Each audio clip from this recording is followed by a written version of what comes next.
اوس بعضې مسایل داسې دي چې هغه صرف د زنانو سره ریلیټډ دي، یعنی صرف د زنانو ته چې کوم دی نو هغه منسلک دي، د سړو نه هغه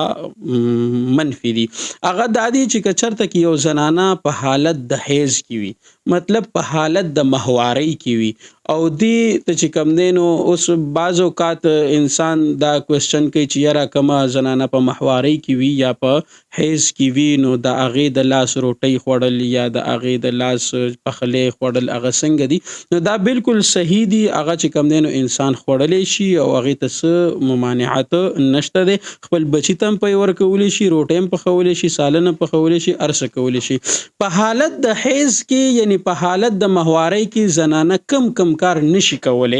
نو هغه یو څو کارونه داسې دي چې هغه په دې کې نشي کولی. د قرآن عظیم الشان تلاوت پکې نشي کولی، یعنی د قرآن عظیم الشان تلاوت چې کوم دی نو دا په حالت د ماهوارۍ کې بالکل نشي کولی، دا منع دی. دویم نمبر مونځ پکې نشي کولی، مونځ چې کوم دی نو دې ته په هغه حالت کې معاف دی، دا به هغه مونځ نه کوي. او دریم نمبر چې کوم دی نو روژه به نه نیسي، یعنی روژه په حالت د حیض کې دا به نه نیسي. خو دې کې بیا مسئله پکې نورې مسئلې پکې راځي چې بیا به روژه راګرځي او که نه به راګرځي، مونځ به راګرځي او که نه به راګرځي. نو د هغې دپاره به انشاءالله مخکې چې کوم دی نو بیا مونږ پروګرامات جوړو، ویډیوګانې به جوړو، هغه زمونږ په دې چینل باندې بیا تاسو سره موجودې وي. بل دا په مسجد ته پکې نشي داخلېدی، مسجد ته به نه داخلېږي. اوس یو زنانه ده او هغه په کور کې ده، هغه یا درس او تدریس کوي یا یو دمګرې ده، هغې ته دم له خلک راځي او په دم کې یا په درس او تدریس کې خامخا د قرآن عظیم الشان الفاظ راځي، نو دا به په حالت د حیض د حالت د ماهوارۍ کې به دا څنګه وایي؟ نو دې به داسې به کیدی شي چې دا به داسې وایي چې یاره لکه بسم الله الرحمن الرحیم دی، نو دا به دا علیحده وایي، یعنی بسم الله الرحمن الرحیم، داسې ساګانې پکې رهي، لکه الحمدلله رب العالمین وایي، نو دا به یو ټکي وایي الحمدلله رب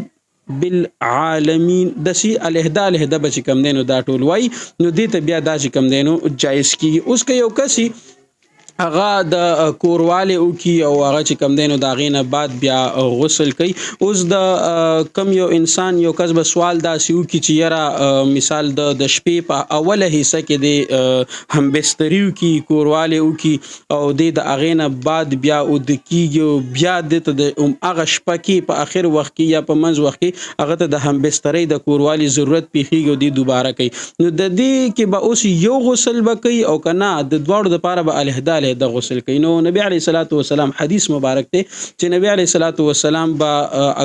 بعض اوقات داسې په شپې په اوله حصه کې چې کوم دی نو همبستري به وکړله او مبارک به بیا چې کوم دی نو اودس به وفرمایلو او د اودس نه بعد به بیا آرام وفرمایلو، د شپې په اخر حصه کې به بیا چې کوم دی نو مبارک کوروالی فرمایلو. نو همدغه حکم مونږ او تاسو ته هم دی که یو انسان هغه د شپې په اوله حصه کې کوروالی وکړي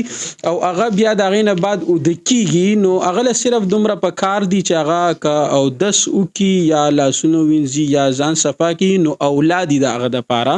احسنه طریقه ده چې دی دغسې وکړي. خو او بیا دی د شپې په اخر حصه کې بیا کوروالی کوي، نو د دپاره بیا په دې کې هیڅ ممانعت نشته دی، بس صرف یو غسل به وکړي.